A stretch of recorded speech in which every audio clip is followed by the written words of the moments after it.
Hello, Philip Wolf here, founder and former CEO of PhoCusWright, now the chairman. We are a travel industry research authority on how suppliers, intermediaries, and travelers connect, both technically and emotionally. Okay, well thank you very much for taking some time out. I know you're very busy moderating the last session. We're here at the World Travel and Tourism Conference 2012 in Tokyo. How important do you think organisations like the WTTC are in getting the message of the tourism industry across? Increasingly important. It's not just the message, it's what message, and that's getting a lot crisper at the WTTC. You can see it's the world's third largest industry at 9% of GDP.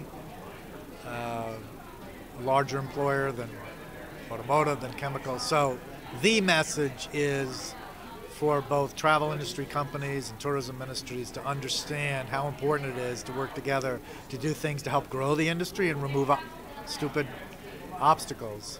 In that regard, I think it's very good. Just you mentioned obstacles there. What do you think are the top ones? People mention visas quite a lot, taxation on aviation.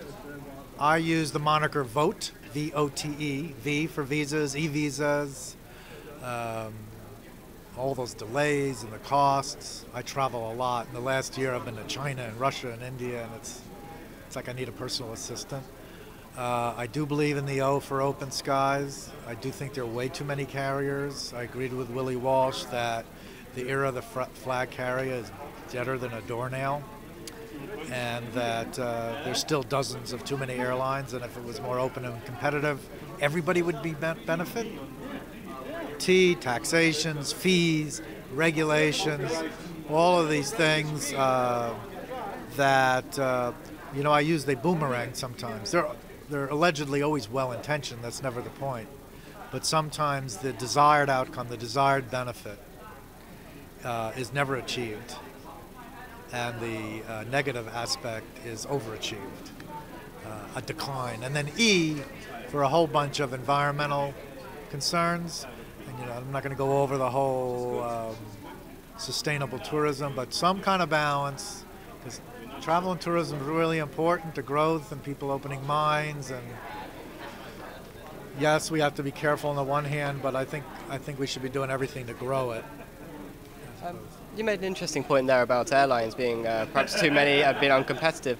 How do you see that playing out over the next 10 years? Will it be alliances like One World, Star Alliance, which sort of grow in their strength and take in the airlines? Will it be like IAG buying up more airlines? How do you see it playing out? Well, look, alliances are, half a false hope, right? The reason the alliances are done is because other natural market-driven evolutionary things are blocked, right? So the alliance part is kind of a stopgap to consolidation, right? When I say there's too many airlines, you think about automotive manufacturers or banks or just anything, more or less there's like a natural amount of giants in the global marketplace, and second tier and regional ones. The reason we have too many airlines is because historically they were government funded, and it was a policy belief or a habit or both that every government had to have one, from Malev in Hungary to Air Jamaica, etc. But those days are over. There's supply, there's demand. Willie Walsh told the story about when Malev went down. Within 72 hours, the competitors sent capacity into the marketplace, and it's fine. So a combination. No, I don't think more alliances. I think alliances are a stopgap measure. So more natural shutdowns and bankruptcies on the ugly side, consolidation and mergers and things like that. So all of the above. But I think the net effect is, on the global carrier side of things, I still think there's way too many. And when I say way too many, it's not that I care how many they are, is I think that there's unnecessary cost by having quote-unquote too many, and we all lose. We were talking to Jonathan Worsley from AHIC about the branding of hotels and how that's increasing.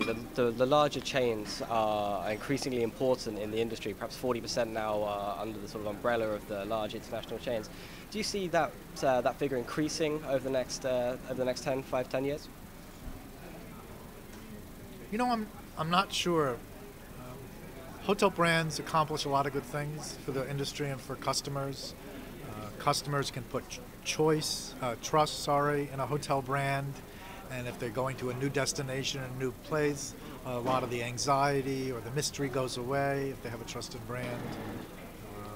These hotel companies do more than just brand; they do distribution and things like that. And so in that regard, yes, there could be more. However, the whole global digital travel marketplace I just talked about in our session, on the other hand, an independent hotel, I would argue, has more ability than ever to keep going independently and using TripAdvisor and Google and Expedia and Booking.com. So I think if hotels want to be independently aggressive and stay in the digital age, there's no need to. But the reality is a lot of hotel operators don't love that stuff. And so it's possible for them to build trust with the consumer feedback. Things like that. They don't necessarily need a flag from Not necessarily, correct. Okay. As obstacles continue to drop, I mean, just look at, that's the cool thing about these WTTC events, all these people that come here. I would say for a business traveler, loyalty points aside, the need to stay at a brand at a hotel in Tokyo is, for me, slightly less, because you're much more willing to try new things. You have more ability to search and find out information. So I think, I don't know where the trend is going. I shouldn't say that. I'm a research trend person. I should know that for sure. Okay, we've made some very interesting points. Great. Thank you very much for talking to us here today. Thank you.